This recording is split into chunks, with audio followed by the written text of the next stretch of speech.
ഞായറാഴ്ചയോടെ സീസ് ഫയർ പ്രാബല്യത്തിൽ വരും. അതിനുശേഷം ഇനി എങ്ങനെയായിരിക്കും ഈ ഒരു ബെഞ്ചമിൻ നെതന്യാഹുവിൻ്റെ രാഷ്ട്രീയ ഭാവി എന്നാണ് നമ്മൾ ഈ ഒരു വീഡിയോയിൽ ചർച്ച ചെയ്യാൻ പോകുന്നത്. അതായത് ഈ നെതന്യാഹുവിന് അയാളുടെ സർക്കാരിൽ നിന്ന് തന്നെ നല്ല എതിർപ്പുണ്ട്. അതായത് ഈ ഹമാസിനെ തുടച്ചു നീക്കുമെന്ന് പറഞ്ഞ നെതന്യാഹു തന്നെയാണ് ഇതേ ഹമാസുമായിട്ട് വെടിനിർത്തൽ കരാറിൽ ഏർപ്പെട്ടിരിക്കുന്നത്.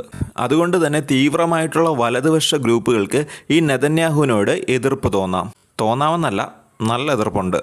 ഈ നെതന്യാഹു ഇസ്രായേലിൻ്റെ പ്രൈം മിനിസ്റ്ററായിട്ട് തുടരുമോ അതോ മറ്റൊരാൾ ഈ ഒരു സ്ഥാനത്തേക്ക്, അതായത് ഈ പ്രൈം മിനിസ്റ്ററായിട്ട് വരുമോ ഇല്ലയോ എന്നുള്ള എല്ലാ കാര്യങ്ങളും നമ്മൾ ഈ ഒരു വീഡിയോയിൽ ഉൾപ്പെടുത്താൻ മാക്സിമം ശ്രമിച്ചിട്ടുണ്ട്. നെതന്യാഹു ഈ ഒരു യുദ്ധം കഴിഞ്ഞിട്ട് നേരിടാൻ പോകുന്ന ആദ്യത്തെ പ്രശ്നം എന്ന് പറയുന്നത് പുള്ളിക്കെതിരെയുള്ള അഴിമതി ആരോപണങ്ങളാണ്. നിരവധി അഴിമതി ആരോപണങ്ങളാണ് ബെഞ്ചമിൻ നെതന്യാഹുവിനെതിരെ ഇപ്പോൾ നിലനിൽക്കുന്നത്. അതായത് പുള്ളിക്കെതിരെ കൈക്കൂലിയുണ്ട്, വഞ്ചനയുണ്ട് തുടങ്ങിയ നിരവധി കുറ്റങ്ങളാണ് പുള്ളിക്കെതിരെ ആരോപിക്കുന്നത്. ഇതൊക്കെ തെളിഞ്ഞു കഴിഞ്ഞാൽ പുള്ളിക്ക് 10 വർഷത്തേക്ക് തടവ് ശിക്ഷ കിട്ടാനായിട്ടുള്ള സാധ്യതയുണ്ട്. ഇത് കൂടാതെ തന്നെ പുള്ളിക്ക് ഇന്റർനാഷണലി അറസ്റ്റ് വാറണ്ട് നിലനിൽപ്പുണ്ട്.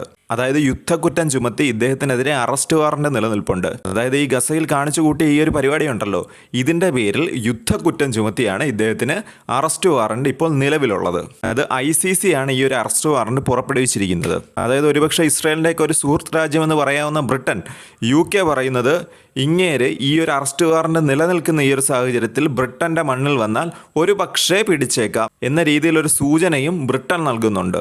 അടുത്ത പ്രശ്നം എന്ന് പറയുന്നത് ബെഞ്ചമിൻ നെതന്യാഹുവിനെതിരെ പുതിയ എതിരാളികൾ വന്നേക്കാം. അതായത് പുതിയ പൊളിറ്റിക്കൽ പാർട്ടിയും നേതാക്കളും ബെഞ്ചമിൻ നെതന്യാഹുവിന് തലവേദനയായിട്ട് വന്നേക്കാം. അതിൽ എടുത്തു പറയേണ്ട ഒരു വ്യക്തിയുണ്ട്. അതായത് യായിർ ലാപ്പിഡ് എന്നാണ് ഈ ഒരു വ്യക്തിയുടെ പേര്. ഇദ്ദേഹമാണ് ഇപ്പോൾ പ്രതിപക്ഷ നേതാവ്. അതായത് 2013 ലോകത്തെ ഏറ്റവും അധികം സ്വാധീനമുള്ള ജൂതന്മാരിൽ ഒന്നാമതെത്തിയത് ഇദ്ദേഹമാണ്. ഈ ഒരു പ്രതിപക്ഷ നേതാവായിട്ട് ഇപ്പോൾ നിൽക്കുന്ന ഈ യായിർ ലാപ്പിഡ് എന്ന് പറയുന്ന ഈ വ്യക്തിയാണ് അന്ന് 1ാം സ്ഥാനം എത്തിയത്. മൂന്നാമത് പുള്ളി ഫേസ് ചെയ്യാൻ സാധ്യതയുള്ളൊരു കാര്യമെന്ന് പറയുന്നത് ഈ വെടിനിർത്തൽ കരാർ തന്നെയാണ്. ഈ വെടിനിർത്തൽ കരാറിൽ ഏർപ്പെട്ടതോടുകൂടി ഈ ബെഞ്ചമിൻ നെതന്യാഹുവിന് തൻ്റെ സ്ട്രോങ് ലീഡർ എന്നൊരു ഫേസ്, അത് മാധ്യമങ്ങൾ നൽകിയതായിരിക്കാം അല്ലായിരിക്കാം, പക്ഷേ ഒരു ഫേസ് ഉണ്ടായിരുന്നു. അതിൽ കോട്ടം സംഭവിച്ചിട്ടുണ്ട്. അതായത് അത്ര വലിയൊരു പരാജയമാണ് ഇസ്രായേലിന് ഇപ്പോൾ ഉണ്ടായിരിക്കുന്നത്. അതിൻ്റെ ചുമതല മുഴുവനും ഇസ്രായേലി പ്രൈം മിനിസ്റ്റർ ആയിട്ടുള്ള ബെഞ്ചമിൻ നെതന്യാഹുവിൻ്റെ തോളത്തിരിക്കും. പിന്നീട് ഒരു ഫാക്ടർ എന്ന് പറയുന്നത് ഇദ്ദേഹം നേരിടാൻ പോകുന്നത് അദ്ദേഹത്തിൻ്റെ ഏജാണ്. 75 വയസ്സായി ഇപ്പോൾ ഇദ്ദേഹത്തിന്. അതായത് ഇനി അധിക നാൾ ഈ ഒരു ബെഞ്ചമിൻ നെതന്യാഹു എന്ന് പറയുന്ന ഒരു പൊളിറ്റീഷ്യൻ അദ്ദേഹം സജീവമായിട്ട് പൊളിറ്റിക്സിൽ കാണുമോ എന്ന് ചോദിച്ചു കഴിഞ്ഞാൽ അത് സംശയം ഉളവാക്കുന്നൊരു കാര്യം തന്നെയാണ്. ഹെൽത്ത് വൈസൊക്കെ കുറേയധികം പ്രശ്നങ്ങളും കാര്യങ്ങളൊക്കെ പറയപ്പെടുന്നുണ്ട്. സോ അദ്ദേഹം ഇനി സജീവ രാഷ്ട്രീയത്തിൽ എത്ര നാൾ കാണുമെന്നുള്ളത് നമുക്കറിയാൻ സാധിക്കില്ല. പക്ഷേ ഒരു 75 വയസ്സായിട്ടുള്ള ഒരാൾക്ക് ഇനി അധികം പുള്ളി സജീവ പൊളിറ്റിക്സിൽ കാണില്ല എന്ന് തന്നെയാണ് ഒരു വിലയിരുത്തലുകൾ വരുന്നത്. പിന്നീട് ഇദ്ദേഹം നേരിടാൻ പോകുന്ന ഏറ്റവും വലിയ പ്രശ്നമാണ് അറബ് ഇസ്രായേൽ ബന്ധം. അതായത് ബെഞ്ചമിൻ നെതന്യാഹു ഫ്രണ്ടിൽ നിൽക്കുകയാണെന്നുണ്ടെങ്കിൽ ബാക്കി അറബ് രാജ്യങ്ങൾ തീർച്ചയായിട്ടും ഇസ്രയേലുമായിട്ടൊരു ബന്ധം പുനഃസ്ഥാപിക്കാനായിട്ട് മടിക്കും. കാര്യം അമ്മാതിരി പ്രതിച്ഛായയാണ് പുള്ളി ഉണ്ടാക്കി വെച്ചിരിക്കുന്നത്. മറ്റേതെങ്കിലും ഒരു ലീഡർ ആണെങ്കിൽ ഒരു പക്ഷേ അത് കുറച്ചുകൂടെ സ്മൂത്താകും.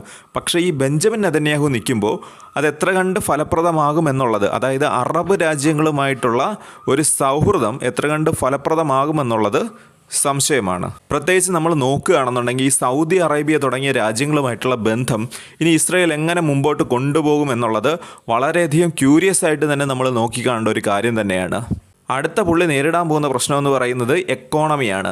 ബെഞ്ചമിൻ നെതന്യാഹു തന്നെ പ്രൈം മിനിസ്റ്ററായിട്ട് തുടരുകയാണെന്നുണ്ടെങ്കിൽ പുള്ളിക്ക് വരാൻ പോകുന്ന ഏറ്റവും വലിയ തലവേദനയാണ് ഈ എക്കോണമിയെ എങ്ങനെ മുമ്പോട്ട് കൊണ്ടുപോകും എന്നുള്ളത്. അതായത് ഈ ഒരു യുദ്ധത്തിന് ശേഷം ഏകദേശം ഈ ഒരു യുദ്ധത്തിന് ചിലവായത് $67 ബില്യൺ. അത് ഏകദേശം നമ്മുടെ ഒരു ഇന്ത്യൻ മണി എടുക്കാൻ നേരത്തെ ഏകദേശം 5 ലക്ഷം കോടിയുടെ അടുത്ത് വരും. അതായത് ഇസ്രായേൽ എക്കോണമി എന്ന് പറയുന്നത് വളരെയധികം തകർന്നിരിക്കുന്ന ഒരവസ്ഥയിലാണ്. ഇതൊന്ന് റിവൈവ് ചെയ്ത് കൊണ്ടുവരിക എന്ന് പറയുന്നത് അതികഠിനമായിട്ടുള്ളൊരു കാര്യമാണ്. അതിന് ബേസിക്കലി ഇനി ഇസ്രായേൽ ആശ്രയിക്കാൻ പോകുന്നത് തീർച്ചയായിട്ടും അമേരിക്ക എന്ന് പറയുന്ന ഒരു രാജ്യത്തെ ആയിരിക്കാം. ഏറ്റവും പ്രധാനപ്പെട്ട ഒരു പോയിന്റ് വരുന്നത് വാറുണ്ടാക്കിയ ഈ ഒരു യുദ്ധമുണ്ടാക്കിയ ആൾനാശം. ഇസ്രായേലിൻ്റെ അകത്ത് തന്നെ നിരവധി പട്ടാളക്കാരും അതുപോലെ തന്നെ സാധാരണക്കാരും എല്ലാം തന്നെ മരിച്ചു വീണിട്ടുണ്ട്. ഈ ഒരു അറ്റാക്കിൽ നിരവധി ബിൽഡിങ്ങുകൾക്കും തകരാറുകൾ സംഭവിച്ചിട്ടുണ്ട്.